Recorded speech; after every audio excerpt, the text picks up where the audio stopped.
Magandang araw po mga ka-recap and welcome back po sa ating channel. Ngayong araw po ay ating ipagpatuloy ang kwento ni Disciple Pedro. Akmang aatakihin na sana ng tauhan ni Matthias ang mga estudyante pero biglang may pumihil at umatake sa kanya. Tumila po nito ng napakalayo. Nagpakilala siya bilang Pedro ng honor. Bigla naman na nagsalita ang tauhan ni Matthias at sinabi na kinagagalak niya na makita ang Pedro ng honor. Isang karangalan daw ito. Sinabi ni Ginoong Lee na nagpapanggap bilang Pedro, na kung ano man ang ginagawa nila ngayon ay itigil na nila ito. Kapag umalis sila sa paaralan ay kakalimutan niya ang nangyari. Siya si Ginoong Lee, codename O Guangyo. Dating B-rank at specialty ang ambush. Tila kinutya pa siya ng tauhan ni Matthias. Nakakatakot naman daw, pero mas nakakatakot daw ang kanyang boss kumpara sa kanya. Napakabilis na sumugod ang tauhan na ito at sinipa si Ginoong Lee. Nanunood naman ang mga estudyante sa nangyayari. Kahit nakamaskara ay kilala nila kung sino ang taong ito. Ito ang kanilang kalbong guro na parati nilang sinasagot-sagot lamang. Totoo ba na si Ginoong Lee ang kanilang nakikitang nakikipaglaban? Nagpalitan ng atake ang dalawang asasin at tila magkapantay lang ang dalawa. Sinabi ng tauhan ni Matthias na totoong kakaiba siya kumpara sa mga bata na nakaharap niya. Malakas siya, pero alam niya ang isang bagay. Hindi siya si Pedro, dahil kung siya talaga si Pedro, ay maiiwasan niya ang kanyang gagawin. Nagulat si Ginoong Lee sa sunod na ginawa ng kalaban. Subukan daw niya itong ilagan. Agad na sinipa ng kalaban si Ginoong Lee gamit ang sapatos niyang may patalim. Tumama ito sa sikmura ng guro at agad siyang tumilapon. Sa isip niya ay ilang beses ba siyang tinamaan. Hindi niya napansin. Hindi rin siya makareact. Kung nasa kanyang prime pa daw siya ay makakaya daw ba niyang talunin ang taong ito? Hindi. Ang agwat ng kanilang kakayahan ay masyadong malayo. Lumapit ang tauhan ni Matthias at tinanong si Ginoong Lee. Nagtataka daw siya. Kung hindi siya si Pedro, bakit daw niya ginagawa ang lahat ng ito? Hindi daw ba niya pinapahalagahan ang kanyang buhay? Oo ang sagot ni Ginoong Lee. Pero bigla niyang binalik ang tanong sa kalaban. Bakit daw nila ginagawa ito at bakit kailangan umabot sa ganito? Hindi niya maintindihan ang mga tao na katulad nila. Noong taong 2010, ang glory killer na si O Guangyo, isang B-rank, rank 16, ay biglang inatasan na maging guro sa Honor High School. Ito ay dahil matapos matamo niya ang kapansanan dahil sa isang mission kung saan kailangan nilang hulihin si Park Sang-do. Napagdesisyonan ng organisasyon na hindi na niya kayang gampanan ang kanyang tungkulin pero kinikilala nito ang kanyang mga ginawa. Simula ngayon ay siya na ang bahala na samanay ng mga killer ng volunteer club. Sa isip niya ay kahit anong salita pa ang gamitin nila, isa lang ang ibig sabihin nito, ito ay tinatakwil na siya at gusto na pabantayan ang mga bata. Inaalala niya ang kanyang asawa. Hindi niya alam kung sapat ang pera na kikitain niya bilang guro para maipag-amo ang kanyang asawa. Isang umaga ay kumalat na nga ang balita na isang B-rank na 16th rank ang bago nilang guro. Galak na galak ang mga estudyante dahil ito ang unang pagkakataon nila na makakita ng isang B-rank. Marami daw silang matututunan sa kanya. Pero bakit daw pala siya napunta sa paaralan na ito? Tinanong niya ang mga estudyante kung ano ang kanilang mga hangarin at pangarap. Marami ang nagtaas ng kamay at sinabi na gusto nila maging pinakamagaling sa glory at maging katulad ni Pedro. Mayroon naman nagsasabi na gusto nila maging si Thaddeus. Ang iba ay gusto maging si Simon. Gusto nila maging disciple. Napangiti si Ginoong Lee. Mabuti daw ito dahil gusto nila maging isang disciple. Mayroon daw 667 na mga tao mula sa D-rank hanggang sa S-rank. Kapag daw naging S-rank sila o mga disciple, mapapasa kanila ang kasikatan at kayamanan na kayang ibigay ng mundo.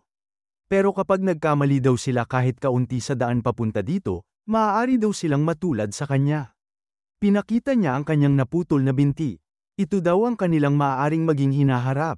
Magiging pilay sila katulad niya, magkakaroon sila ng PTSD, magiging depressed sila at kung ano-ano pa. Magkakaroon sila ng mga kondisyon sa katawan at hanggang sa huli ay iiwanan sila sa ere. Naiintindihan daw ba nila ito? Tila nag-iba ang mga ekspresyon sa mukha ng mga estudyante nang marinig ang lahat ng ito. Dagdag pa ni Ginoong E, hindi daw nila malalaman kung mamamatay ba o hindi ang kanilang mga katabing kaibigan o kung kailan na siya mismo ang kailangan na pumatay sa kanila. Mag-self-study na lang daw sila. Agad na umalis si Ginoong Lee at naiwan na tulala at walang kibo ang mga estudyante. Para sa kanya, ang kanyang asawa ay may sakit habang siya naman ay isang inutil. Ang tanging nakakapanatili ng kanyang katinoan ay ang alak. Para sa kanya, sa ganitong paraan na magtatapos ang kanyang buhay. Hanggang makilala niya ang mga rascal na ito. Taong 2021 sa Honor High School. Tinanong niya ang mga bagong estudyante kung ano ang kanilang mga pangarap at hangarin. Sinabi ng magkapatid na Doko na gusto nila maging pinakamagaling sa Glory at maging katulad ni Pedro. Napangiti si Ginoong Lee, bakit kaya parati itong nangyayari taon-taon? Pinakita niya muli ang kanyang binti at sinabi sa kanila na ganito ang kanilang magiging hinaharap. Nagulat ang magkapatid sa nakita. Sa isip ni Ginoong Lee ay mukhang magkakasahod ulit siya na walang ginagawa. Sinabi ni Ginoong Lee sa kanila na mag-self-study na lang sila. Pero hindi niya inaasahan ang reaksyon ng dalawa.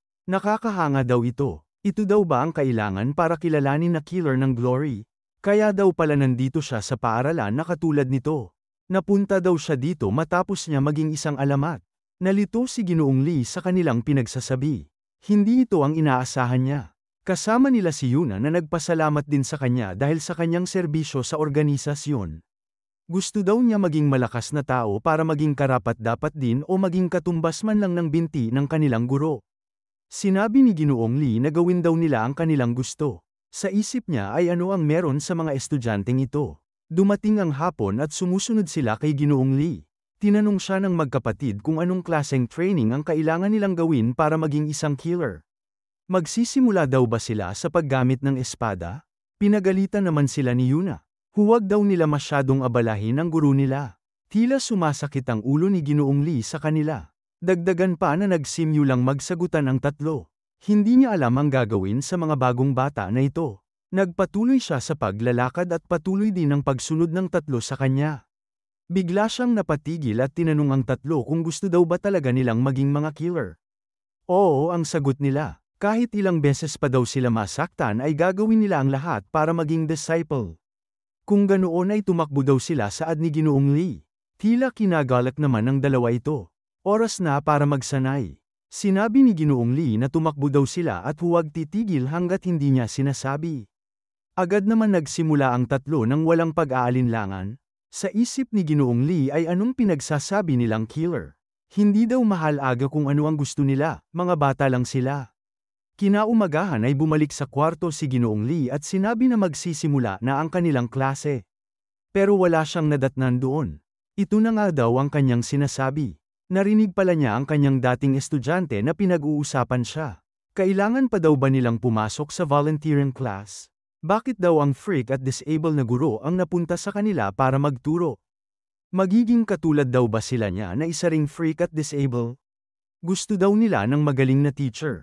Huwag na daw silang pumasok sa klase na ito. Sa isip niya ay mas mabuti na ito.